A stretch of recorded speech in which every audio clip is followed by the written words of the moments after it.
আসসালামু আলাইকুম ওরহমতুল্লাহ। আলহামদুলিল্লাহ রব্বিল আলামিন ওয়াসসালাতু ওয়াসসালামু আলা রাসূলিহিল আমিন ওয়া আলা আলিহি ওয়া সাহবিহি ওয়া মান তাবিআহুম বিইহসানিন ইলা ইয়াউমিদ্দিন, আম্মা বা'দ। আপনাদের প্রিয় চ্যানেল নেক্সাস টেলিভিশনের নিয়মিত আয়োজন বেকমেস বিস্কিটস নিবেদিত ইসলামের জীবন বিধানে সবাইকে স্বাগত জানাচ্ছি। আমি ডাক্তার জুবাইর আল মাহমুদ। আজকের এই পর্বে অতিথির আসন অলঙ্কৃত করেছেন বিশিষ্ট আলেমে দ্বীন, বিশিষ্ট গবেষক, ইসলামী চিন্তাবিদ এবং সম্মানিত অধ্যাপক, ঢাকা বিশ্ববিদ্যালয় আরবি বিভাগ, শাইখ মোহাম্মদ আব্দুল কাদির হাফিজাহুল্লাহ। আসসালামু আলাইকুম ওয়া রাহমাতুল্লাহি ওয়া বারাকাতুহু। ওয়া আলাইকুম আসসালাম ওয়া রাহমাতুল্লাহি ওয়া বারাকাতুহু। শাইখ কেমন আছেন? আলহামদুলিল্লাহ, আপনি কেমন আছেন? আলহামদুলিল্লাহ, আমিও ভালো আছি। আমাদের এই অনুষ্ঠানে আপনাকে স্বাগত জানাচ্ছি। ধন্যবাদ। প্রিয় দর্শক, আপনারাও সংযুক্ত হতে পারেন আমাদের সাথে আপনাদের এই প্রিয় অনুষ্ঠানটিতে। স্ক্রিনে প্রদর্শিত নম্বরটিতে ফোন কলের মাধ্যমে জেনে নিতে পারেন আপনাদের জীবন ঘনিষ্ঠ যে কোনো প্রশ্নের উত্তর। পাশাপাশি সংযুক্ত হন আমাদের সোশ্যাল মিডিয়ায়। নেক্সাস টেলিভিশন ইসলামিক এর ফেসবুক পেজে লাইক এবং ফলো করুন, পাশাপাশি সাবস্ক্রাইব করুন আমাদের YouTube channel Nexus television Islamic. প্রিয় দর্শক, আজকে একটি গুরুত্বপূর্ণ বিষয় নিয়ে আমরা আলোচনা করব, আর সেটা হলো সূরা আসরের শিক্ষা। সূরা আসর মক্কা অবতীর্ণ মাত্র 3টি আয়াত বিশিষ্ট কোরআন কারিমের 103তম সূরা, এবং এই সূরায় আল্লাহ সুবহানাহু ওয়া তাআলা মানুষকে তার সফলতা কিভাবে লাভ করবে, পাশাপাশি ক্ষতি থেকে কিভাবে বাঁচবে, এই সম্পর্কে বিস্তারিত আলোচনা করেছেন। আর এই সূরার এতটাই গুরুত্ব যেটা উপলব্ধি করেছিলেন ইমাম শাফিঈ রাহিমাহুল্লাহ। তিনি বলেছেন, যদি কোরআন কারিমে অন্য কোনো সূরা নাজিল না হতো, শুধু সূরা আসর যদি নাজিল হতো, তাও মানুষের জন্য, মানুষের হেদায়েতের জন্য যথেষ্ট হতো। আর এই সূরা আসরে কি শিক্ষা আছে, আসুন জেনে নেই শাইখের কাছ থেকে। শাইখ, আজকের আলোচনা আমাদের সূরা আসর নিয়ে, আসরের শিক্ষা এবং তা থেকে আমাদের জীবনে কিভাবে ব্যবহারিক প্রয়োগ করতে পারি এ সম্পর্কে যদি জানাতেন। ধন্যবাদ বিজ্ঞ উপস্থাপক, চমৎকার বলছিলেন। সূরা আসর, আল্লাহ তাআলা আসর শব্দ দিয়েই কিন্তু সূরাটা শুরু করেছেন। বলছেন ওয়াল আসরি ইন্নাল ইনসানা লাফি খুসর, যে যুগের বা মহাকালের শপথ করে বলছি, কসম দিয়ে বলছি যে মানুষ ক্ষতির মধ্যে নিমজ্জিত। এই সময়টা হলো আমাদের চলমান সময়। আমরা যে সময়টা এখন ব্যয় করতেছি, এই সময়ের মধ্যে মানুষ দুটো কাজ করতে পারে। আমলের খাইর সেটাও করতে পারে, আমলের শার সেটাও করতে পারে। ভালো কাজ এবং মন্দ কাজ উভয়টাই সে করতে পারে। এবং আল্লাহ তাআলার কাছে এই সময়ের গুরুত্ব অপরিসীম। এই জন্য আপনি দেখবেন কোরআনুল কারীমের অসংখ্য জায়গাতে আল্লাহ তাআলা এই সময়ের কসম করেছেন। ওয়াল ফাজরি ওয়া লায়ালিন আশরি, সেখানে ফজর এবং 10 রাতে, ওয়াল-লাইলি যা সাজা, এবং এভাবেই তিনি বলেছেন। আল্লাহ তাআলা বলেন হুয়াল্লাযী খালাকাস সামাওয়াতি ওয়াল আরদা ফি সিত্তাতি আইয়ামিন সুম্মা ইসতাওয়া আলাল আরশ, যেই মহান রবের পক্ষে গোটা জগৎকে নিয়ন্ত্রণ করা শুধু একটা শব্দ কুন এবং ফায়াকুন। তিনিও 6 দিনে কথা বললেন যে তিনি আসমান এবং জমিন সৃষ্টি করেছেন 6 দিনে। তো এই যে সময়ের কসম, এটা অত্যন্ত গুরুত্বপূর্ণ, কারণ সময় ও নদীর পানি এটা সদা বহমান, এটা কারোর জন্য অপেক্ষা করে না। আপনি আপনার এই সময়কালকে যদি গুরুত্ব দিয়ে অতিবাহিত করেন, তাহলে আপনার জন্য মানজালে মাকসাদে পৌঁছা খুব সহজ হয়ে যাবে। আর সময়ের গুরুত্ব যদি আপনি না দিতে পারেন, তাহলে আপনার জন্য অনেক ক্ষতি অপেক্ষা করছে। যেমনটি রাসূল আকরাম সাল্লাল্লাহু আলাইহি ওয়াসাল্লাম বলেছেন যে মানুষ দুটি বিষয়ে একেবারেই ক্ষতির মধ্যে নিমজ্জিত যদি সেটাকে সদ্ব্যবহার করতে না পারে। তোর মধ্যে একটা হলো অবসর, আর একটা হলো সুস্থ, সিহাতুল ফারাগ। তো এই জন্য আমরা দেখি যে এই যেমন মনে করেন সুস্থতা, আমরা একটা প্রবাদ সবসময় বলার চেষ্টা করি যে দাঁত থাকতে দাঁতের মর্যাদা বুঝে না। এটা ঠিকই, একটা দাঁতকে সুন্দর সুগঠিত রাখার জন্য প্রতিনিয়ত মেসওয়াকের যেভাবে শক্ত রাখতে হয়, আপনি ডাক্তার মানুষ ভালো জানেন, কিন্তু সেটা আমরা যৌবনকালে এটা খুব একটা খেয়াল করি না। কিন্তু যখন বার্ধক্যে উপনীত হওয়ার সময় এসে যায় এবং দাঁতগুলো আস্তে আস্তে পড়তে থাকে, সুন্দরভাবে খেতে পারে না, তখন সে বুঝে যে আসলে দাঁতটা তার কত মহামূল্যবান ছিল। তো এই জন্য আমাদের সময়কাল, একজন স্টুডেন্ট তিনি ছাত্র অবস্থায়, ছাত্র নং অধ্যয়ন তো একটা কথা আছে যে ছাত্রদের অধ্যয়নটি হলো তাদের তপস্যা। এখন সে যদি ওই সময়টাকে যথাযথ কাজে লাগাতে না পারে, তাহলে সে ভালো স্টুডেন্ট হতে পারবে না। তাকে আল্লাহ তাআলা এই সময়টা এই সময়ের জন্য নির্ধারণ করে দিয়েছেন যে তুমি এই ছাত্র জীবনে লেখাপড়া করবে, তুমি তোমার ভবিষ্যতের জন্য। ঠিক আমরাও যদি আমাদের প্রতিটা মুহূর্তকে কাজে লাগাতে চাই, তাহলে সময়ের মূল্য দিতে হবে। আপনি একজন ব্যবসায়ীর কথাই যদি ধরেন, ব্যবসায়ী যদি তিনি সময় মতো ওই ব্যবসায় মনোনিবেশ না করেন এবং সেটাকে যথাযথ ব্যবহার করতে না পারেন, তার কর্মচারীর কাছে তিনি সময়টা ফেলে রাখলেন যে ঠিক আছে আমার কর্মচারী দেখবে আমি 12টা 1টার দিকে 2টার দিকে যাব, আমি আমাকে বাস্তব আমার ফ্যামিলিতে আমার ভাতিজা এরকম ছিল, সেও ক্ষতিগ্রস্ত হয়েছে, আগাতে পারেনি। তার মানে জি। আপনি প্রত্যেকটা সেক্টরেই সময়কে আপনার মূল্য দিতে হবে, তাহলে কিন্তু আপনি সঠিক সময় সঠিক জায়গাতে পৌঁছতে পারবেন। রাসূল আকরাম সাল্লাল্লাহু আলাইহি ওয়াসাল্লাম কিন্তু 5টা জিনিসকে 5টা জিনিসের পূর্বে গুরুত্ব দিতে বলেছেন জি। এবং গনিমত মনে করতে বলেছেন। ইগতানিম খামসা ক্বাবলা খামসিন। একতানিম খামসান ক্বাবলা খামসিন। চিন্তা করে দেখুন যে আপনি অবসর আছেন, এই অবসর সময়টাকে আপনি ব্যস্ততার পূর্বে গনিমত মনে করেন, কারণ আপনার জীবনে এই সময়টা নাও আসতে পারে। জি।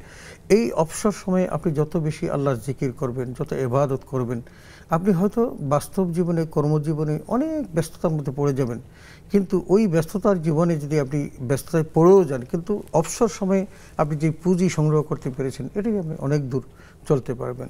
সেহা থাকা কাবলা হারাম, আপনার শরীর সুস্থ আছে, অসুস্থতার এই পূর্বে মূল্যায়ন অসুস্থতার করা। পূর্বে এই সুস্থতাকে, মৃত্যুর পূর্বে জীবনকে আপনি কখন চলে আসবে আপনি টেরও পাবেন না। কুল্লু নাফস যায়কাতুল মাউত, মাউত। আইনামা তাকুন ইউদরিকুল মাউত ওয়ালাউ কুনতুম ফি বুরুজিন বুরুজিন মুশাইয়াদা। মুশাইয়াদা। একদম লোহার পিঞ্জরের মধ্যে আপনি আবদ্ধ। একজন বিজ্ঞানী চেষ্টা করেছিলেন মানুষের মৃত্যুটাকে অবলোকন করার জন্য।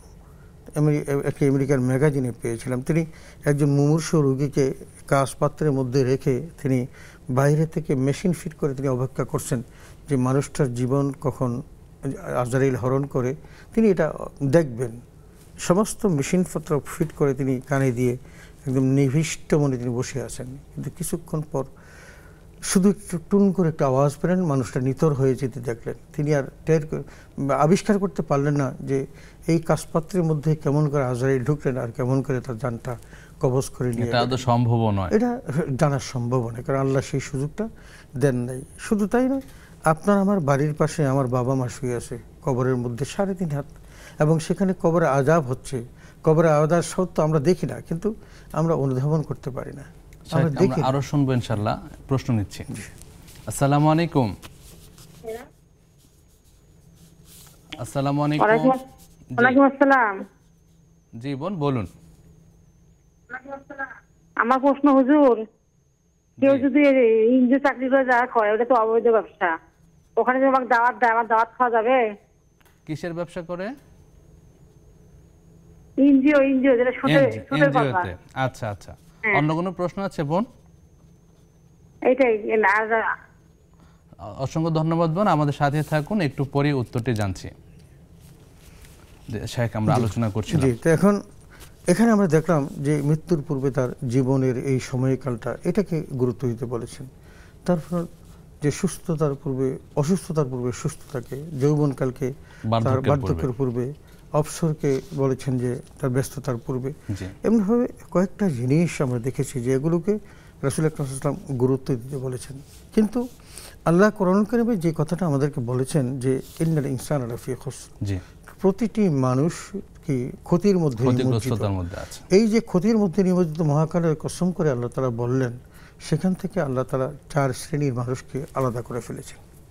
ইল্লাল্লাযীনা আমানু, ইস্তিসনা করে তিনি 4টা শ্রেণীর মানুষকে আলাদা করেছেন। তার মধ্যে 1 নম্বর বলেছেন যিনি ঈমান এনেছে। এখন ঈমানটা কি জিনিস? ঈমানটা হলো একটা অন্তরের উপলব্ধি, অন্তর থেকে আপনাকে বিশ্বাস করা। কিন্তু ঈমানের যে 3টি শর্ত হযরত ইমাম আবু হানিফা বলেছেন, সেখানে একটা হলো তাসদীক বিল জানান ওয়াল ইকরার বিল লিসান ওয়াল আমাল বিল আরকান। একটা হলো তিনি অন্তরে বিশ্বাস করবেন, মুখে প্রকাশ করবেন এবং কাজে সেটা বাস্তবায়ন করবেন। 3টা সমন্বিত রূপ। কোনো কোনো জায়গাতে আবার এটা বলেছেন যে দুটো যদি পাওয়া যায়, তাসদীক বিল জানান ওয়াল ইকরার বিল লিসান, দুটো হলে কিন্তু ঈমানের পূর্ণতা পাবে। একটা ব্যাখ্যাও এরকম দিয়েছেন যে একজন ব্যক্তি তিনি ধরেন ইসলাম গ্রহণ করেছেন এবং ইসলাম গ্রহণ করার পর তিনি আর বেশি কিছু আমল করার সুযোগ পান নাই, জিহাদের ডাক দিয়েছেন, তিনি জিহাদের ময়দানে চলে গেছেন এবং ওই ময়দানে গিয়ে কিন্তু শাহাদাত বরণ করেছেন। যেমনটা আমরা উহুদের যুদ্ধে হুসাইন রাদিয়াল্লাহু আনহুর ক্ষেত্রে আমরা দেখেছি এরকম অসংখ্য সাহাবীদের জীবনে যে তারা কিন্তু আমল করার সুযোগ পান নাই। এই জন্য বলেছেন যে এই আমল করার সুযোগ না পেলেও তার যখন দুটো পেয়ে যায়, তিনি ইসলাম গ্রহণ করেছেন এবং অন্তরে বিশ্বাস করে মুখে স্বীকৃতি দিয়েছেন, তাহলে তার ঈমান আছে। এখন ঈমানের কথাগুলো আল্লাহ তাআলা অনেক জায়গায় আলোচনা করেছেন। আমরা ঈমানের মুফাসসালের মধ্যে সেই সপ্ত ঈমানের বিষয় দেখি, আমানতু বিল্লাহি ওয়া মালাইকাতিহি ওয়া কুতুবিহি ওয়া রুসুলিহি ওয়াল ইয়াউমিল আখির ওয়াল কদরি খাইরিহি ওয়া শাররিহি মিনাল্লাহি তাআলা ওয়াল বা'সি বাদাল মাউত। এই 7টা জায়গাতে অ্যাড্রেস করে বলেছেন এগুলোকে ঈমানের মধ্যে নিয়ে আসার জন্য। আপনি একটাকে যদি বাদ দেন, যেমন ধরেন আল্লাহ তাআলা যে পরকালের কথাটা বলেছেন, জি যেই ব্যক্তিটি পরকালে বিশ্বাস করবে না তার ঈমানের পরিপূর্ণতা কোশ্চিন কালেও আসবে না। না এই জন্য আপনি দেখবেন রাসূল আকরাম সাল্লাল্লাহু আলাইহি ওয়াসাল্লামের কাছে যে মাক্কি জীবনে যে সূরাগুলো নাযিল হয়েছে প্রত্যেকটা সূরার মধ্যেই কিন্তু এই আখিরাতের কথা, পরকালের কথা আছে। জি কেন আছে? কারণ পরকাল যদি কারো বিশ্বাসের মধ্যে নিয়ে আসা যায়, কারণ ওটা তো দেখা যায় না। আল্লাহ বলছেন আল্লাযীনা ইউমিনুনা বিল গায়ব, জি মুত্তাকি তো সেই ব্যক্তি যে না গায়েবে দেখে বিশ্বাস করে, না দেখে বিশ্বাস করে। বিশ্বাস এখন গায়েবে তো আমরা আল্লাহ নিজেই আছেন, জি জান্নাত আছেন, জাহান্নাম আছেন, ফেরেশতারা আছেন, অসংখ্য জিনিস গায়েবের মধ্যে আছেন। টোটাল পরকালীন জীবনটাই আমার গায়েবের মধ্যে। কবরে আযাব হচ্ছে জি আমরা দেখি না, কিন্তু বিশ্বাস করতে হবে দুনিয়ার জীবনের আমার সমস্ত কর্মগুলো নিয়ে আমাকে কবরে জবাবদিহি করতে হবে। কবরের মধ্যে গেলে আমাকে 3টা প্রশ্নের উত্তর আমাকে দিতেই হবে, আমার জি। রব্বুক মা দীনুক আমার নবিয়্যুক। তো এটা আমি কিন্তু দেখি না, দুনিয়ার জীবনে আমি উপলব্ধিও করতে পারবো না, কিন্তু আল্লাহ তাআলা বলেছেন ওয়াবিল আখিরাতি হুম ইউকিনুন, যেই ব্যক্তি পরকালীন জীবনে ঈমান আনে বা ইয়াকিন করে বা বিশ্বাস করে তিনিই কিন্তু মুত্তাকি। তো আমরা সেখানে আরো দেখছি শুনবো ইনশাআল্লাহ। শেখ দর্শক অপেক্ষা করছেন, প্রশ্ন নিচ্ছি। আসসালামু আলাইকুম। ওয়ালাইকুম। জি বোন, আমি প্রশ্নটি করুন। জি প্রশ্ন করতে চাচ্ছি সূরা ইখলাস, জি কুল হু আল্লাহু আহাদ না আল্লাহু কুল আল্লাহু আহাদ। আচ্ছা, অন্য কোনো প্রশ্ন আরেকটা আছে বোন? প্রশ্ন, জি আরেকটা আছে যে আমি নামাজে বসলে আমার অতীতের পাপের কথা মনে পড়ে, জি মনে পড়ে কান্না আসে, এখানে কি আমার কিছু নামাজে ভুল ভ্রান্তি হয়? এই দুইটা। আচ্ছা বোন, বিষয়গুলি জানবো ইনশাআল্লাহ আসসালামু শেখের কাছ থেকে। ধন্যবাদ আপনাকে। জি শেখ আলোচনা করছিলেন। তো এখন সেখানে আমরা আল্লাহ তাআলার প্রথমত আল্লাহর প্রতি বিশ্বাস করা, আল্লাহ যে এক, আল্লাহ অদ্বিতীয়। আমরা সূরা ইখলাসের মধ্যে আল্লাহর একাত্মবাদের শিক্ষাটা খুব চমৎকারভাবে পাই। সেখানে বলেছেন কুল হু আল্লাহু আহাদ আল্লাহুস সামাদ লাম ইয়ালিদ ওয়া লাম ইউলাদ ওয়া লাম ইয়াকুল লাহু কুফুয়ান আহাদ। আল্লাহ নিজেই বলছেন, হে নবী, পৃথিবীর সকল মানুষকে জানিয়ে দাও, আমার পরিচয় সম্পর্কে জানিয়ে দাও যে আল্লাহু আহাদ, আল্লাহ এক, অদ্বিতীয়, তার কোনো শরীক নেই। এবং কেউ যদি আল্লাহর সাথে সামান্যতম শরীক করে, ওমাই ইউশরিক বিল্লাহ ফাকাদ হারামাল্লাহু আলাইহিল জান্নাহ, যে ব্যক্তি আল্লাহর সাথে সামান্যতম শরীক করবে আল্লাহ জাল্লা শানুহু তার জান্নাত হারাম করে দিবেন। শুধু এটা বলেই শেষ করেন নাই, বলছেন ওয়াহুন নার, তার ঠিকানা হবে জাহান্নাম। আল্লাহু আকবার। ওমা লিযালিমিনা মিন আনসার। আল্লাহ বলেন যে জালেমদের জন্য, তার মানে যে আল্লাহর সাথে শিরক করবে, ইন্না শিরকা লাযুলমুন আযীম। তো এই জন্য আমাদের মনে রাখতে হবে যে আল্লাহ এক এবং অদ্বিতীয়, আল্লাহুস সামাদ, আল্লাহ মুখাফিক্কিহীন, লাম ইয়ালিদ ওয়া লাম ইউলাদ, আল্লাহ কাউকে জন্ম দেন নাই, কারো থেকে জন্ম নেন নাই, ওয়া লাম ইয়াকুল লাহু কুফুয়ান আহাদ, এই বিশ্ব চরাচরে কেউ আল্লাহর সমকক্ষ না। আল্লাহর সমকক্ষ দাঁড় করানোটাই হলো শিরক। জি ওমাই ইউশরিক বিল্লাহ, আল্লাহ তো হারাম করে দিয়েছে, শুধু তাই নাই, ইন্নাল্লাহা লা ইয়াগফিরু আন ইউশরাকা বিহি ওয়া ইয়াগফিরু মা দুনা যালিকা লিমান ইয়াশা। আল্লাহ রাব্বুল আলামিন বলছেন যে অনেক রকমের পাপের মধ্যেও আল্লাহ তাআলা কাছে ক্ষমা চাইলে আল্লাহ ক্ষমা করবেন। এবং ইন্নাল হাসানাত ইউযহিবনা সাইয়্যাত, ভালো কাজ করলেও কিন্তু আল্লাহ কি করেন, অনেক সময় মন্দ কাজ গুনাহ দূরীভূত করে দেন, আবার গুনাহ মাফ করেন। আপনার জন্য আমার জন্য নামাজের ব্যবস্থা রেখেছেন, সিয়ামের ব্যবস্থা রেখেছেন, যাকাতের ব্যবস্থা রেখেছেন। প্রত্যেকটা কামেই কিন্তু মানুষের আমলগুলোকে পরিশুদ্ধ করে এবং গুনাহগুলোকে মাফ করে। তো এই যে আমলগুলো আল্লাহ তাআলা দিয়েছেন আমাদেরকে, ওখানেই বলেছেন যে পৃথিবীতে আল্লাহর সমকক্ষ কেউ নেই, কিন্তু কেউ যদি কখনো কোনো সমকক্ষ করে, আল্লাহ তাআলা এই জন্য আমাদেরকে ইবাদত করার ক্ষেত্রে বলেছেন যে ওয়াবুদুল্লাহ ওয়া লা তুশরিকু বিহি শাইআ, ইবাদত করো আল্লাহর, তার সাথে কাউকে শরীক করো না। ওয়া কাদা রাব্বুকা আল্লা তা'বুদু ইল্লা ইয়াহু, শুধু একমাত্র তারই ইবাদত করো, তারকে আল্লাহর। তো এই জন্য আল্লাহ অ্যাবসলিউটলি, তাকে আমরা দেখি আর না দেখি, বিশ্বের সকল কিছুর সৃষ্টিকর্তা, সৃজনকর্তা, লালনকর্তা, পালনকর্তা তিনি আল্লাহ তাআলা। তো আল্লাহর প্রতি বিশ্বাস আনতে হবে, ও মালায়েকাতে এবং তার ফেরেশতাদের প্রতি বিশ্বাস স্থাপন করতে হবে। আমরা দেখি না, কিন্তু হাদিসেতে আমরা দেখেছি যে আল্লাহর ফেরেশতাদের 70,000 ফেরেশতা প্রতিনিয়ত তারা কি করেন, বাইতুল মামুর তারা প্রদক্ষিণ করেন এবং সেখান থেকে বেরিয়ে তারা প্রত্যেকে তাদের নিজ নিজ ডিউটিতে তারা লেগে যান। আর কোনোদিন তাদের পক্ষে বাইতুল মুকাররমে আর আসার সুযোগ হয় না। এখন চিন্তা করুন, আমি তো এই হিসাব করে আমি দেখেছি যে মানুষের সেই ফেরেশতার সংখ্যা অনেক বেশি, অবশ্যই অনেক অনেক গুণ বেশি। তাহলে এই ফেরেশতা আমরা দেখছি না। কেউ কেউ আন্দাজ করে ফেরেশতাদেরকে আল্লাহর কন্যা হিসেবে অভিহিত করেন, নাউযুবিল্লাহি মিন যালিক। এগুলো সবই কিন্তু কি, এই সব কিছু শিরক। তো এই ফেরেশতা দেখে না, কিন্তু তাদের প্রতি আমাদের বিশ্বাস স্থাপন করতে। এরপরে ওয়া কুতুবিহি, আল্লাহ যে আসমানি গ্রন্থগুলো, পরের অংশে যাব, একটা প্রশ্ন নিচ্ছি। জি ইনশাআল্লাহ। আসসালামু আলাইকুম। ওয়ালাইকুম আসসালাম রহমতুল্লাহ। হুজুর, আমার প্রশ্ন হলো, প্রথম প্রশ্ন হলো আপনি অনুগ্রহপূর্বক টেলিভিশনের ভলিউমটি কমিয়ে নিন এবং টেলিভিশন থেকে দূরে গিয়ে প্রশ্নটি করুন। জি কমিয়ে নিলাম। জি ভাই প্রথম বলুন। প্রশ্ন হলো, মা আর অপকর্মের দায় কি সন্তানদের উপর আসে কিনা? আচ্ছা, দায় অন্য প্রশ্ন আছে ভাই? সন্তানদের উপর আসে কিনা মায়ের অপকর্মের জন্য? জি এক। দ্বিতীয় হলো, আপনার কেউ যদি কাউকে কোনো কষ্ট দেয়, জি সেই কষ্টের বিনিময়ে যদি এইভাবে দোয়া করে যে হেদায়েত করুন, হেদায়েত না হইলে ইনসাফ করুন, আল্লাহ আপনি দেখুন, ওইটা জি। এইভাবে দোয়া করা যাবে কিনা? জি ভাই, জানবেন ইনশাআল্লাহ শেখের কাছ থেকে। আমাদের সাথেই থাকুন। প্রিয় দর্শক, উপভোগ করছেন বেকমেন্স বিস্কিটস নিবেদিত ইসলামী জীবন বিধান। সময় হলো প্রথম বিরতিতে যাবার, ফিরছি কিছুক্ষণ পর, আমাদের সাথেই থাকুন।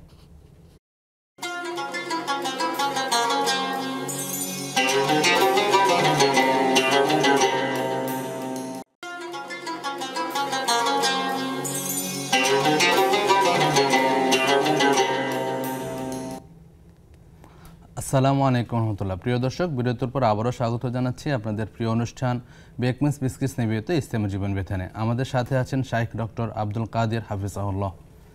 শাইখ, আমরা আলোচনা করছিলাম সূরা আসরে আল্লাহ তাআলা ক্ষতিগ্রস্ততা থেকে বাঁচার জন্য যে বিষয়গুলি বলেছেন।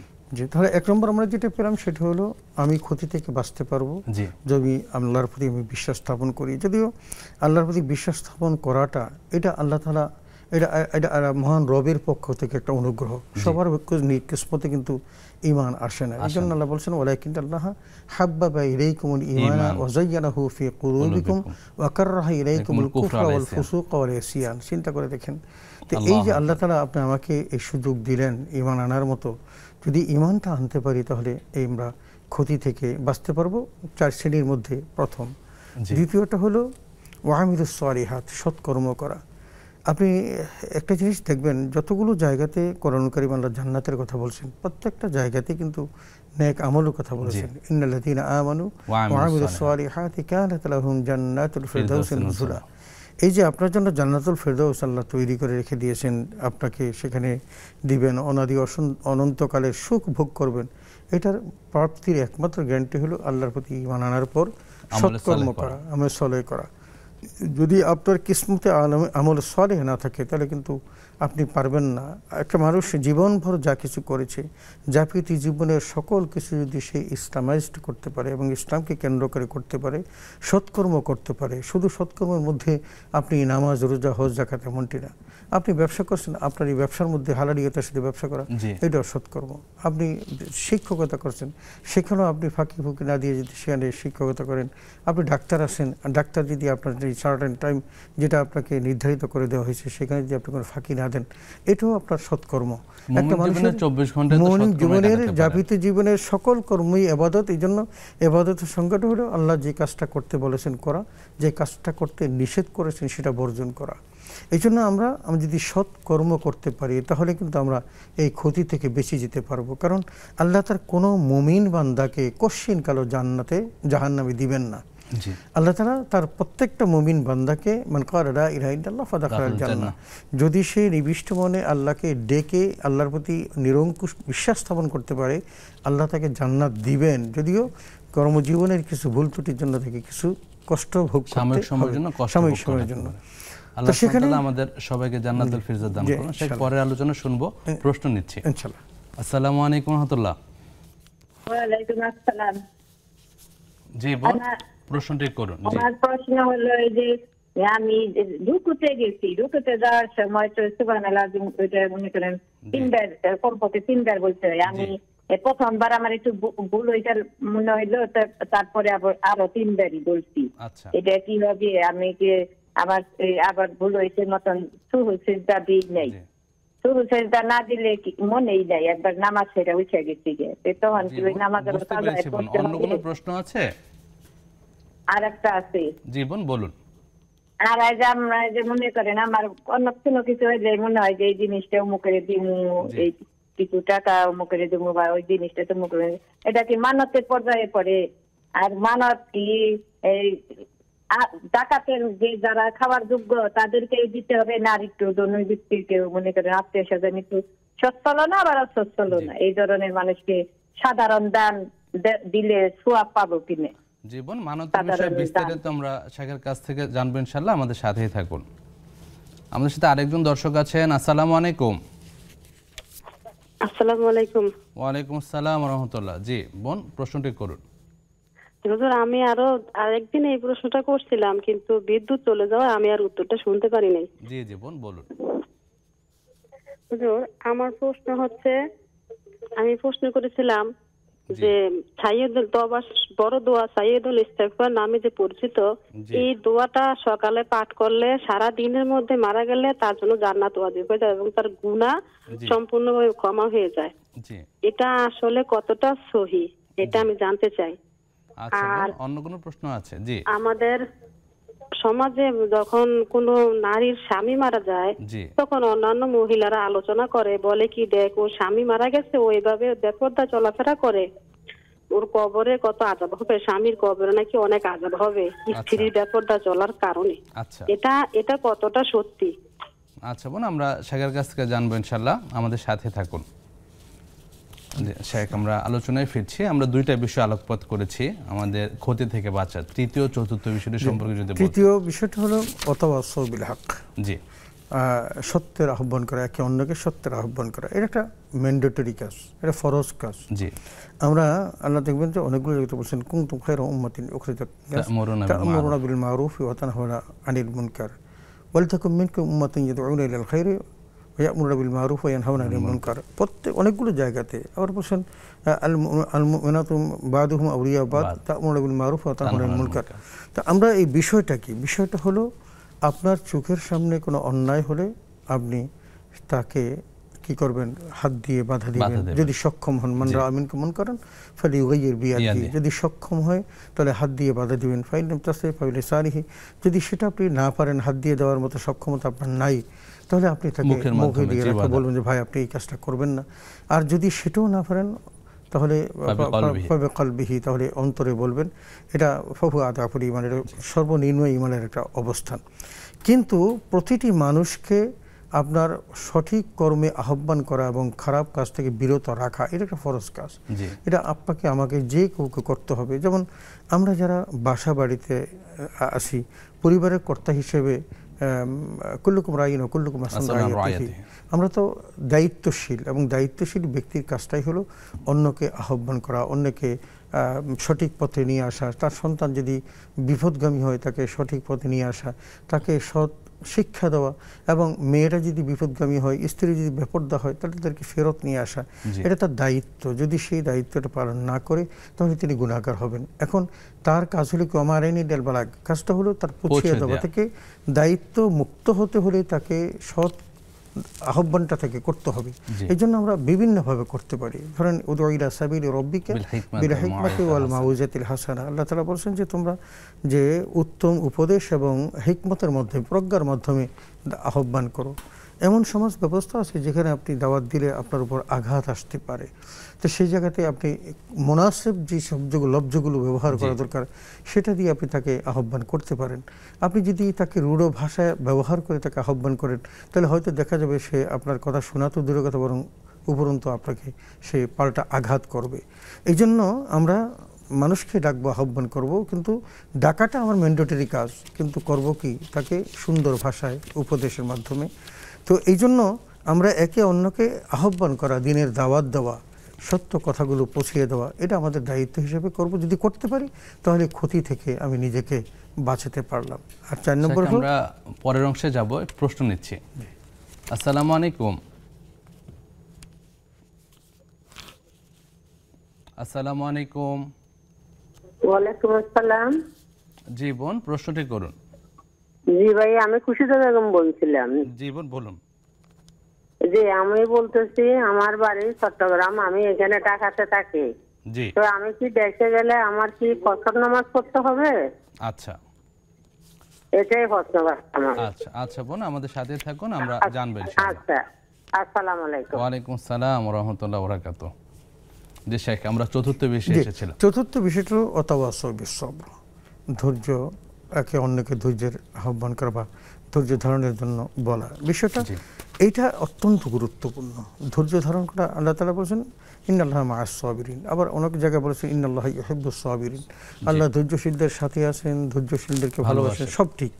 কিন্তু এই ধৈর্যটা কখন ধরতে হবে সেই বিষয়টা কিন্তু আগের আয়াতের সাথে সংশ্লিষ্ট। সেটা হলো ওয়াতাওয়াসাউ বিল হক, আপনি যখন তাকে সৎ কাজের আদেশ দিবেন, অন্যায় কাজ থেকে বিরত রাখবেন, এই কাজগুলো যারা দায়ী আল্লাহের কাজ যারা করেন তাদের উপর কিন্তু এই আঘাতটা চলে আসে। এবং এই আঘাতটা যখন চলে আসে, সেই আঘাতের মুখোমুখি যখন সে হবে, ইদা আসাবাতহুম মুসিবা, যখন সে এই বিপদের সম্মুখীন হবে তখন তাকে ধৈর্য ধরতে বলেছে। তো সেই ধৈর্যটা এরকম যে তার উপর আঘাত, যেমন আপনি দেখেন দায়ীর কাজ যারা যারা করেন তাদের উপরে কিন্তু অনেক আঘাত আসে। আমরা আমাদের অনেক বিজ্ঞজনকে, অনেক বড় বড় ওলামায়ে কেরামকে হারিয়েছি, যারা হারিয়েছি এই কারণে যে তারা দিনের দাওয়াত দিতেন এবং সেগুলো যারা মুশরিক কাফির বা অথবা খোদাদ্রোহী তাদের পছন্দ হয়নি, তারা তাদেরকে হত্যা করেছে। এরকম দিনের কাজে বহু লোক শাহাদাত বরণ করেছে। এই যে শাহাদাত বরণ করা বা তাকে যখন টর্চার করা হয় তখন সে অবস্থায় যদি সে ধৈর্য ধারণ করে তাহলে এটা হলো সে ক্ষতি থেকে সে বাঁচতে পারবে। দেখুন আল্লাহ তাআলা কোরআন কারিমে সূরা লোকমানের মধ্যে বলছেন, ইয়া বুনাইয়া আকিমিস সালাহ ওয়া আমুর বিল মারুফ ওয়া নহি আনিল মুনকার ওয়াসবির আলা মা আসাবাক। তোমার উপর তুমি যখন তা'মুরুনা বিল মারুফ ওয়া তানহাউনা আনিল মুনকারের কাজটা করতে যাবে তখন কিন্তু তোমার উপরে যে আঘাতটা আসবে, বিপদ আপদ আসবে, ওয়াসবির আলা মা আসাবাক ইন্না যালিকা মিন আজমিল উমুর, এটা হলো অত্যন্ত সংকল্পের কাজ। অতএব আমরা এই একে অন্যকে ধৈর্য ধারণ করার জন্য বলবো যে ভাই, যখন এই দিনই কাজ করতে যাবা তোমাকে বুঝে শুনেই যেতে হবে, এই পথে পা বাড়াতে হবে যে এখানে গেলে তোমার জন্য পথটা অত্যন্ত কণ্টকাকীর্ণ এবং সেখানে তোমাকে ধৈর্য ধারণ করে ওভারকাম করতে হবে, ওখানে ধৈর্যচ্যুত হলে চলবে না। তো এই জন্য আল্লাহ তাআলা আমাদেরকে বলেছেন যে অবাশশিরিস সাবিরিন, কাদের উপর? যাদেরকে আল্লাহ পরীক্ষা করেছেন, ওয়ালানাবলুওয়ান্নাকুম বিশাইইম মিনাল খাউফ ওয়াল জু'i ওয়া নাকসিম মিনাল আমওয়ালি ওয়াল আনফুসি ওয়াস সামারাত। আল্লাহ পরক্ষণে বললেন যে অবাশশিরিস সাবিরিন। এই যে বিপদের কথাগুলো 5টা বিষয় বললেন, আপনার একদম চোখের সামনে সন্তান চলে গেল, চোখের সামনে জাহাজ করে মালগুলো আসতেছে, প্রতিমধ্যে ডুবে গেল। তো এই যে বিপদ আপদ, ফল ফলাদির, ফসল ফলাদির, সন্তানাদির, এই সমস্ত এই কঠিন বিপদগুলো যখন আসে আল্লাহ বলছেন অবাশশিরিস সাবিরিন। এই অবস্থায় যারা ধৈর্য ধারণ করতে পারবে তাদেরকে সুসংবাদ দাও, ইদা আসাবাতুহুম মুসিবা ক্বালু ইন্না লিল্লাহি ওয়া ইন্না ইলাইহি রাজিউন। যখন তার উপর এই বিপদ এসে পড়বে তখন সে যেন এই বলে সান্ত্বনা গ্রহণ করে যে এসেছি আল্লাহর কাছ থেকে, তার কাছেই ফিরে যাব। সান্টান টাইমে যদি আমার কোনো বিপদ আপদ আসে এটা আল্লাহর কাছ থেকেই আমাকে ধৈর্য ধরে নিতে হবে। এই যে আল্লাহ তাআলা আমাদেরকে ধৈর্যশীল এবং যে 4টা বিষয় আলোকপাত করলেন এর উপর আমল করা তৌফিক দান করুন। আমিন। শেখ, আমরা প্রশ্ন উত্তরে যাচ্ছি। আমাদের প্রথম প্রশ্ন ছিল এক বোনের, প্রশ্ন করেছেন কেউ যদি সুদী কোনো কোম্পানিতে চাকরি করে ইনি দাওয়াত দিলে কি দাওয়াত গ্রহণ করা যাবে? আচ্ছা, আসলে সুদী কারবারটার সাথে সম্পৃক্ত না থাকাটাই হলো তার জন্য বুদ্ধিদীপ্ত কাজ। কারণ হালাল উপার্জন ছাড়া তার ইবাদত আল্লাহ কবুল করবেন না। তো এখন যিনি হারাম উপার্জন দিয়ে দেহ পুষ্ট করবে সেই দেহটি জাহান্নামের ইন্ধন হবে, অসংখ্য হাদিস আছে। এখন তিনি উপায়ন্তর না পেয়ে পরিবার পরিজনকে বাঁচানোর জন্য তিনি একটা সুদী প্রতিষ্ঠানের সাথে সে সম্পৃক্ত হলেন। আমরা যদি এভাবে বলি, আমাদের দেশে কনভেনশনাল ব্যাংকগুলো কি একই? তো একই। তার মানে সেই যদি ওই সুদী প্রতিষ্ঠানে চাকরি না করে তাহলে তিনি বিপদগ্রস্ত হবেন, পরিবার পরিজন নিয়ে তিনি করবেন, কিন্তু তার মন মগজে থাকতে হবে যখনই তিনি বিকল্প কোনো ব্যবস্থা পাবেন তাহলে তিনি সেটা ছেড়ে দিয়ে চলে আসবেন। ওমাইয়াত্তাকিল্লাহ ইয়াজআল লাহু মাখরাজা, আল্লাহর প্রতি যদি সে তার করে তাকে অবলম্বন করে, আল্লাহকে ভয় পায়, আল্লাহ কিন্তু পথ বের করে দেয়। এখন তার সাথে আপনি মুআমালাত করবেন না এটা কিন্তু হবে না, মুআমালাত করতে হবে। মুআমালাত যদি করেন তাহলে কিন্তু তাকে আপনি বুঝিয়ে নিয়ে আসতে পারবেন। একটা লোককে আপনি খারাপ করতে দেখেছেন কিন্তু তাকে একদম ছুঁড়ে ফেলে দিলেন, তাহলে কিন্তু তাকে দাওয়াত দেওয়ার সুযোগ পাবেন না। হ্যাঁ, তাকে ইসলাহের চেষ্টা করতে হবে, কিন্তু তার বাসায় যাওয়া যাবে, তবে চেষ্টা করতে হবে তার বাসায় যে খাবেন এইটা যেন হালাল হয়, এই হালালিয়তের বিষয়টা যেন কনফার্ম হয়, এইটা কনফার্ম হলেই কিন্তু খাওয়া যাবে। পাশাপাশি শেখ যে সকল এনজিও আছে যে সুদের সাথে সম্পৃক্ত তাদের ক্ষেত্রে বিষয়টি একই রূপ হবে। জাযাকাল্লাহ খাইরান। শেখ, আমাদের সাথে দর্শক অপেক্ষা করছেন, প্রশ্ন নিচ্ছি। আসসালামু আলাইকুম। আসসালামু আলাইকুম।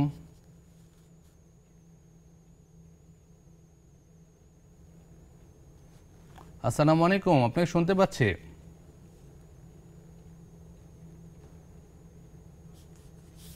দুঃখিত, সংযুক্তি বিচ্ছিন্ন হয়েছে। আমাদের সাথে আরেকজন দর্শক সংযুক্ত হয়েছেন। আসসালামু আলাইকুম।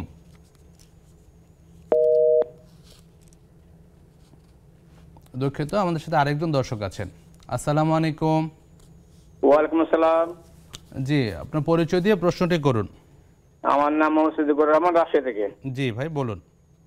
কোন ব্যক্তি জীবনে বেশ কয়েক বছর যাবত নামাজ আদায় করেনি, জি, সেই ব্যক্তি সঠিকভাবে তওবা করে আল্লাহর কাছে বলবেন বাকি জীবনে আর কোনো নামাজ ছেড়ে দিব না, জি, এবং বেশি বেশি নফল নামাজ আদায় করব, জি, নাকি যে সমস্ত নামাজ ছেড়ে দিয়েছি জি, তা আদায় করতে হবে? উক্ত ছেড়ে দেওয়া নামাজ পরবর্তীতে আদায় প্রসঙ্গে হাদিসের ব্যাখ্যা কি? আচ্ছা ভাই, আমরা বিষয়গুলি সবকিছু জানবো ইনশাআল্লাহ শাইখের কাছ থেকে একটা বিজ্ঞাপন বিরতির পর। প্রিয় দর্শক, উপভোগ করছেন আপনাদের প্রিয় অনুষ্ঠান বেকমেস বিস্কিটস নিবেদিত ইসলামী জীবন বিধান। সময় হলো দ্বিতীয় বিরতিতে যাবার, আমাদের সাথেই থাকুন।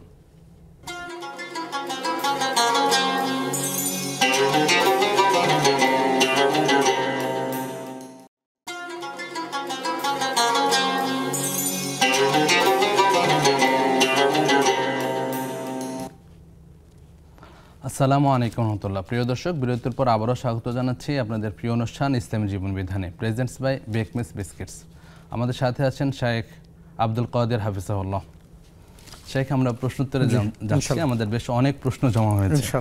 আমাদের বোনের প্রশ্ন ছিল যে সূরা ইখলাসের প্রথম আয়াত কুল হু আল্লাহু আহাদ, এটার উচ্চারণটা কিভাবে হবে? মানে হুয়া বলার পর কি থামা যাবে কি?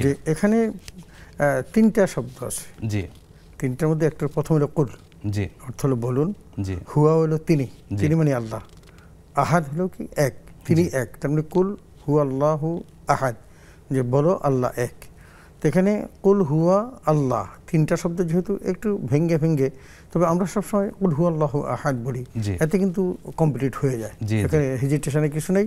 বরং আপনি যদি এটাকে ওই ভেঙ্গে ভেঙ্গে বলতে চান তখন দেখা যাবে জড়তা চলে আসে, এলোমেলো হয়ে যায়। তার চেয়ে বরং আপনি যত দ্রুততার সাথে পারবেন কুল হু আল্লাহু আহাদ, তাহলে হয়ে যাবে ইনশাআল্লাহ। ইনশাআল্লাহ। শেখ, পরের প্রশ্ন ছিল যে সালাতে অতীতের পাপের কথা মনে হয় কান্না আসে, এতে কোনো সালাতের অসুবিধা? আল্লাহু আকবার, অনেক ভালো কাজ, অনেক ভালো কাজ। হ্যাঁ, অনেকে তো এমনভাবে কাঁদতেন যে মনে হতো যেন তিনি আসলে কি নামাজে আসেন নাকি না শুধু কান্নার মধ্যেই আসেন। এইটাও তো ভালো এক সিমটম। আল্লাহ ওনাকে কবুল করুন। এই যখন আপনার এবাদতের মধ্যে কান্না আসবে তখন আপনি বুঝবেন যে আপনার সাথে একটা এবাদতের সংযোগ তৈরি হয়েছে, এবং এটা করলে এবাদত কবুলিয়তের একটা বোঝা যায়, সিমটম বোঝা যায়। তবে আপনাকে খেয়াল রাখতে হবে আপনার আরকান হাকাম ছুটে যাওয়ার মতো অবস্থা যেন তৈরি না হয়। এমনটা আবেগ হয়ে গেলেন যে আপনি তখন বুঝতেই পারলেন না কখন রুকু করবেন, কখন সেজদা করবেন, রুকুতে কী পড়বেন, সেজদাতে কী পড়বেন, এমন অবস্থা তৈরি না হয়। আপনাকে অন্তত কনসেন্ট্রেশনটা ঠিক রাখতে হবে, কারণ কাদ আফলাহাল মুমিনুনা আল্লাযীনা হুম ফী সালাতিহিম খাশিউন। আপনি সফল মুমিন হবেন ওই সময় যখন নামাজের মধ্যে খুশু খুজুর সাথে একাগ্রতার সাথে নামাজ পড়তে পারেন। তো সেক্ষেত্রে নামাজের কথাটা মনে পড়াটা, পরকালের কথা বা পিছনের কথা, এগুলো খুব ভালো সিমটম। আল্লাহ আপনাকে কবুল করুন। আমিন আমিন। শেখ, পরের প্রশ্ন ছিল যে মায়ের অপকর্মের দায় কি সন্তানের উপর পৌঁছে? আসলে আল্লাহ তাআলা কোরআন কারীমে বলেছেন লা তাজিরু ওয়াজিরাতুন উযরা উখরা, একের অপরাধের জন্য আল্লাহ ওনাকে শাস্তি দিবেন না।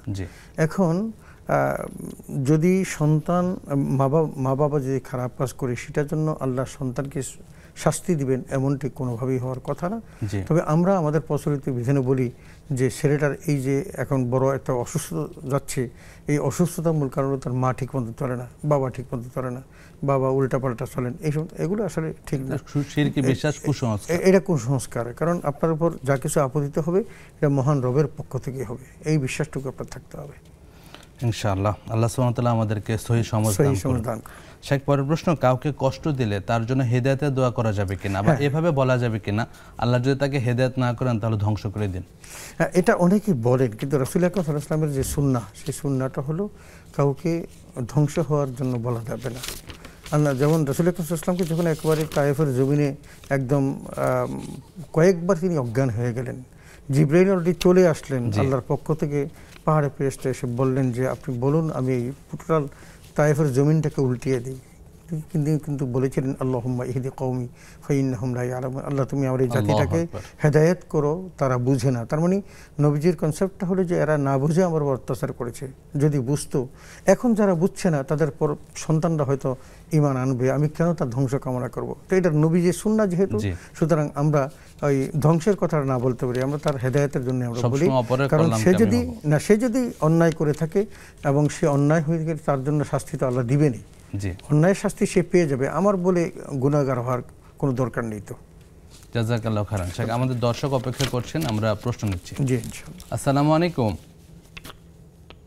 আসসালামু আলাইকুম হুজুর। ওয়া আলাইকুম আসসালাম ওয়া রাহমাতুল্লাহ। জি ভাই বলুন। মাসুম কুমিল্লা ধর্মপুর থেকে দুটি প্রশ্ন। প্রথম প্রশ্নটি কোরআন থেকে সূরা ফাতির আয়াত 24 অধ্যায় 35, সূরা ফাতির আয়াত 24। এমন কোন গোত্র বা জাতি নেই যে আমি তাদের কাছে সতর্ককারী প্রেরণ করিনি।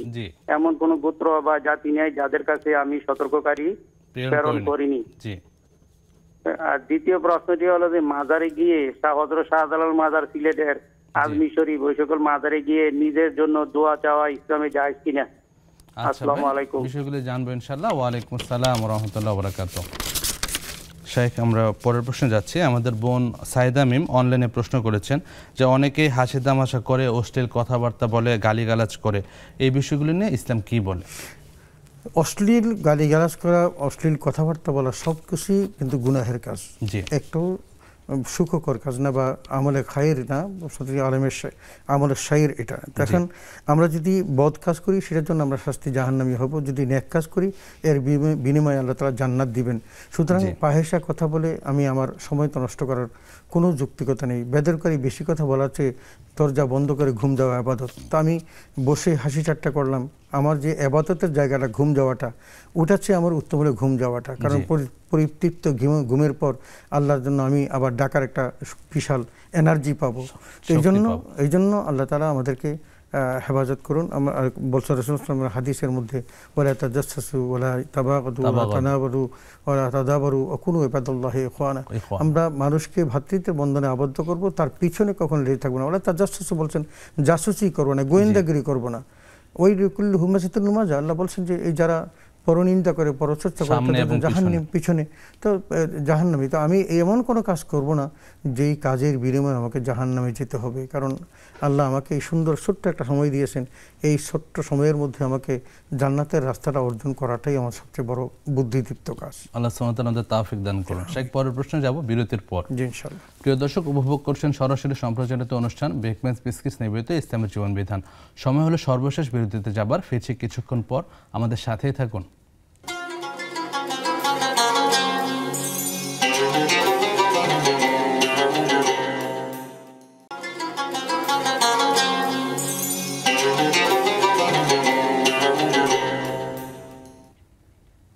আসসালামু আলাইকুম রহমতুল্লাহ। প্রিয় দর্শক, বিরতির পর আবারও স্বাগত জানাচ্ছি আপনাদের প্রিয় অনুষ্ঠান ইসলামের জীবন বিধানে। নিবেদন করছে বেকম্যানস বিস্কিটস।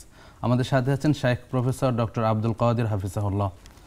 শাইখ, সময় সংক্ষিপ্ত, আমরা প্রশ্ন তুলে যাচ্ছি।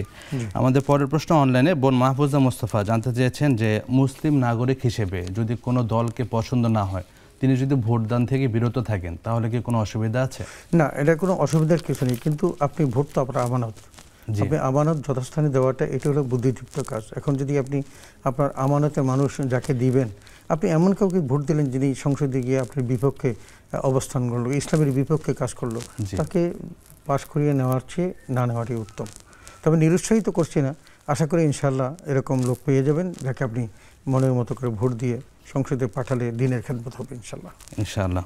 পরের প্রশ্ন শাইখ, রুকুতে সুবহান রাব্বিয়াল আযীম বা সাজদাতে যে তাসবিহটা পড়া হয়, তাসবিহ 3 বারের কম বেশি হলে কোনো অসুবিধা আছে কিনা, বা এই ক্ষেত্রে সাহু সিজদা লাগবে? না, একবার যদি পড়েন তাহলে হয়ে যাবে। 3 বার 5 বার 7 বার বলা সুন্নত। তবে আপনি যদি একবার পড়ে যদি আপনি বাকিগুলো নাও পড়তে পারেন, তাতে নামাজ নষ্ট হবে না, সাহু সিজদা দেওয়া লাগবে না।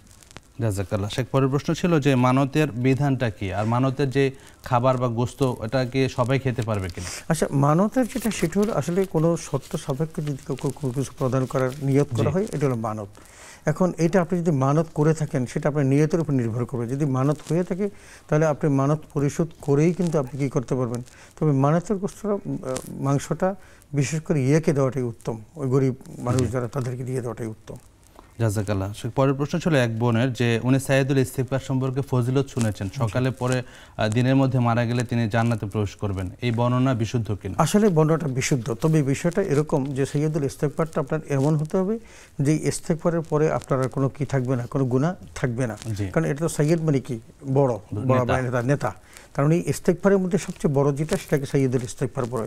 তা আমরা এমনিতেই যদি যখন পড়ি আস্তাগফিরুল্লাহ রাব্বি বা আস্তাগফিরুল্লাহ আল্লাযী লা ইলাহা ইল্লা হুয়াল হাইয়ুল কাইয়্যুম ওয়া আতুবু ইলাইহি, এই আয়াতে কারিমা বা এই তেলাওয়াতটা যখন করি তখন যদি আমাদের বিশুদ্ধ মন থাকে এবং বলিব যে আর পাপ করব না, ভবিষ্যতে করার কোনো ইচ্ছে নেই এবং যা করেছি এই জন্য আমি লজ্জিত, এই শর্ত সাপেক্ষে আমি যখন তওবাটা করব তখন তো তওবাতুন নাসুহ হয়ে যায়। তো এই জন্য কেউ যদি এরকম তওবা করে আর যদি কোনো পাপ না করে তাহলে তিনি ওই সকালে করলে মাগরিবের আগে যদি মারা যান তাহলে তিনি জান্নাতি, এবং সন্ধ্যার পরে রাতের মধ্যে মারা গেলে কিন্তু শর্তটা হলো তাকে আর কোনো পাপ করা যাবে না। জাযাকাল্লাহ। পরের প্রশ্ন যে কোনো নারীর স্বামী মারা যাওয়ার পর নারী যদি বেপরদায় চলে, এক্ষেত্রে প্রচলিত আছে যে এই জন্য স্বামী তার কবরে শাস্তি পান, বিষয়টা সঠিক কিনা? না, এটা আমাদের একটা কুপ্রথা বা কুপ্রচলিত যে তিনি তার জীবদ্দশায় যদি তার স্ত্রী কি করেন পর্দায় বেপর্দায় থেকে থাকেন এবং সেই সময় যদি তুমি তাকে যদি তিনি সতর্ক না করেন এবং তাকে যদি পর্দায় আনার ব্যবস্থা না করেন, সেটা শাস্তি তিনি পাবেন, কারণ তিনি পরিবারের কর্তা, কুল্লুকুম আইন ও কুল্লুকুম মাসউলুন আন রাইয়াতিহি, সে দায়ুসের শাস্তি সে ব্যাপার আছে।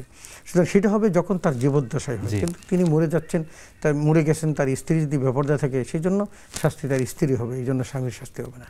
জি পরের প্রশ্ন খুরশেদা বেগম, উনি ঢাকায় অবস্থান করেন, গ্রামের বাড়ি চট্টগ্রামে, তো ঢাকা থেকে চট্টগ্রামে গেলে কি কসর করবেন? না, উনি ঢাকা থেকে চট্টগ্রাম যাওয়ার পর তার প্রতিমধ্যে যে নামাজগুলো হবে এই নামাজগুলো যদি 4 রাকাত হয় তাহলে সেগুলো 2 রাকাত পড়বেন, কসর পড়বেন, কিন্তু তার নিজের বাড়িতে যখন পৌঁছে যাবেন তখন আর তার জন্য কসর নাই, তখন থেকে পুরো নামাজই পড়তে হবে।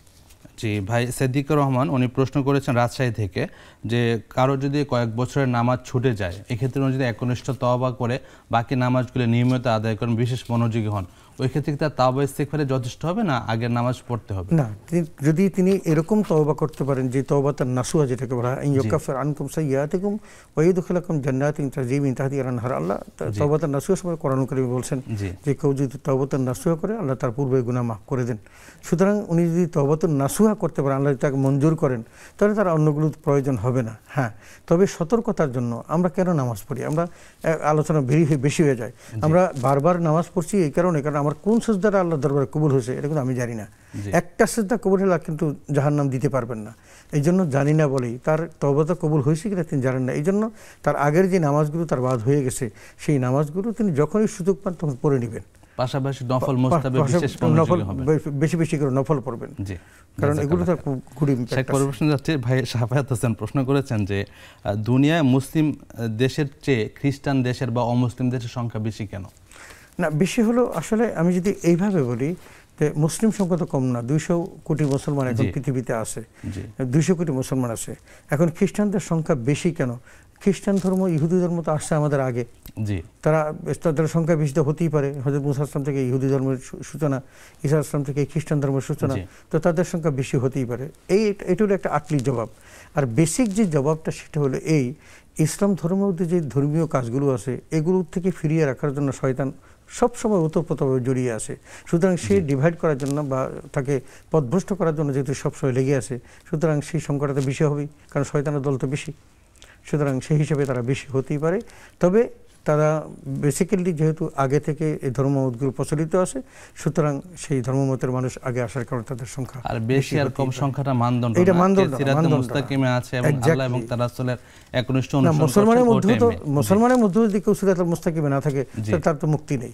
জাযাকাল্লাহ খাইরান। পরের প্রশ্ন বোন নুসরাত ইয়াসমিন প্রশ্ন করেছেন যে পাবজি গেম বা মোবাইলে অন্য গেম খেলে অন্যকে ধর্মীয় ভাই বা বোন বানানো হয়, এটা জায়েজ আছে? একেবারে জায়েজ নেই। জাযাকাল্লাহ খাইরান শেখ। পরের প্রশ্ন আমাদের ভাই মাসুম কুমিল্লা থেকে প্রশ্ন করেছেন সূরা ফাতিহার 24 নম্বর আয়াত, যেখানে আল্লাহ তাআলা বলেছেন ওয়াবিন উম্মাতিন ইল্লা খালা ফিহা নাজির, অর্থাৎ প্রত্যেক গোত্রের জন্য একজন সতর্ককারী এসেছে, এই আয়াতটির ব্যাখ্যা কি? আসলে মাসুম ভাই তো সবসময় কোরআন ভিত্তিক হাদিস ভিত্তিক প্রশ্ন করে, এই জন্য বলতেই হয় আল্লাহ তাআলা বলেছেন লিকুল্লি কওমিন হাদ, প্রত্যেকটি জাতির জন্য আল্লাহ একজন হেদায়েতকারী পাঠিয়েছেন, এবং হেদায়েতকারীকে পাঠানোর মূল উদ্দেশ্য হলো তিনি যেন তাকে সতর্ক করেন, সৎ পথের আদেশ দেন, অসৎ পথের নিষেধ করেন, এবং তাকে জান্নাতের পথ দেন, বাশিরা ওয়া নাযীরা, তার মানে তাকে সুসংবাদও দেন এবং সতর্কও করেন। এইটা প্রত্যেকটা জাতির কাছে আল্লাহ পাঠিয়েছেন, এবং জাতির কাছে পাঠিয়েই কিন্তু তাকে যদি পথ ভ্রষ্ট হয়ে যায়, না মানে, তাকে শাস্তি দিবেন। এই কথাগুলো কোরআন কারিমে এবং হাদিসের মধ্যে স্পষ্ট আসছে। কাউকে যখন জাহান্নামে দিবে তখন তাকে প্রশ্ন করা হবে কি তোমার কাছে কি কোনো নবী আসে নাই, আলামি ইয়াতিকুম নাদির, তখন সে স্বীকার করবে যে হ্যাঁ, আল্লাহ কোরআনে বলছে যে হ্যাঁ আমি এসেছিল কিন্তু আমি তার কথাগুলো মানি নাই, সুতরাং মিথ্যারোপ করেছিলাম। এই যে মিথ্যারোপ করাটা এবং সে আল্লাহকে না মেনে অন্য দিকে যাওয়াটা, এইটা যখন সে দাওয়াত পাওয়ার পর করবে তখন আল্লাহ তাকে শাস্তি দিবেন। আর যদি তার কাছে দাওয়াত না পৌঁছে থাকে, তিনি দাওয়াত পান নাই, কোত্থেকে তিনি ইয়া করবেন। এই জন্য বিষয়টা এরকম যে প্রত্যেকটা মানুষকে আল্লাহ একটা বেসিক নলেজ দিয়েছেন, যেটা দিয়ে আল্লাহকে চেনা যায়, আল্লাহকে চিনতে পারা যায়। যেমন আমি অভনিপতি কথা বলছি, বলছে পৃথিবী যদি আল্লাহ কোনো নবী এবং রাসূল না পাঠাতেন, আসমানি গ্রন্থ না পাঠাতেন, তাহলে তার বিবেক দিয়ে আল্লাহকে চিনে তার প্রতি বিশ্বাস স্থাপন করা ওয়াজিব ছিল। সুতরাং সে বেসিক ওইটা অ্যাপ্লাই করবে, কিন্তু আল্লাহ তাআলা প্রত্যেক জাতিকে শাস্তি দেওয়ার পূর্বে একজন সতর্ককে পাঠান, এর আল্লাহর নিজাম। জাযাকাল্লাহ খাইরান। শেখ, সর্বশেষ প্রশ্ন, ভাই প্রশ্ন করেছেন যে মাজারে যাওয়া যাবে কিনা, বা গিয়ে নিজের জন্য দোয়া করা যাবে কিনা? আসলে মাজারে যাওয়ার কনসেপ্ট একটা ভিন্নতর। আপনি জিয়ারতের উদ্দেশ্যে যেতে পারেন, কিন্তু সেখানে কোনো কিছু চাবেন, আপনার ইমানের মধ্যে তো খললিয়ত চলে আসছে। আল্লাহ সূরা ফাতিহা বলতে বলছেন ইয়্যাকা না'বুদু ওয়া ইয়্যাকা নাস্তাঈন।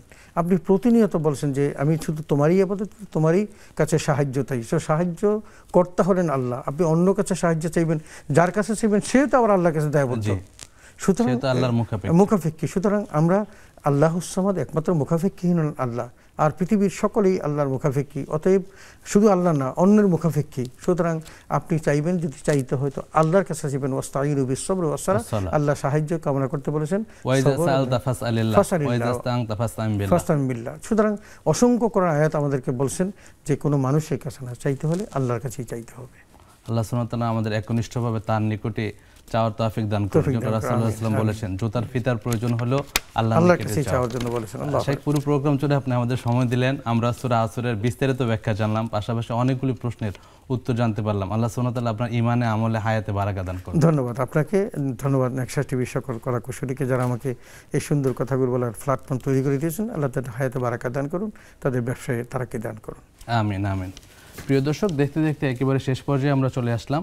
আজকের আলোচনার মূল যে প্রতিপাদ্য বিষয় ছিল, মানুষ ক্ষতিগ্রস্ততা থেকে বাঁচতে যে 4টি বিষয় আমাদের অনুসরণ করতে হবে: ঈমান এবং সৎ আমল করা, পরস্পরকে ধৈর্যের আদেশ দেওয়া, পরস্পরকে সঠিক পথের দিকে আহ্বান করা বা সত্যের উপদেশ দেওয়া, এই কাজগুলোর উপর আমল করে আল্লাহ সুবহানাহু ওয়া তাআলা আমাদের তৌফিক দান করুন। আল্লাহ তাআলা আপনাদেরকে সুস্থ রাখুন, নিরাপদ রাখুন, ঈমান আমলের সাথে রাখুন, এই প্রত্যাশা এখানে শেষ করছি। আল্লাহুম্মা সাল্লি ওয়া সাল্লিম আলা নাবিয়িনা মুহাম্মদ। সুবহানাকা আল্লাহুম্মা বিহামদিক, আশহাদু আল্লা ইলাহা ইল্লা আনতা, আস্তাগফিরুকা ওয়া আতুবু ইলাইক। আসসালামু আলাইকুম ওয়া রাহমাতুল্লাহি ওয়া বারাকাতুহু।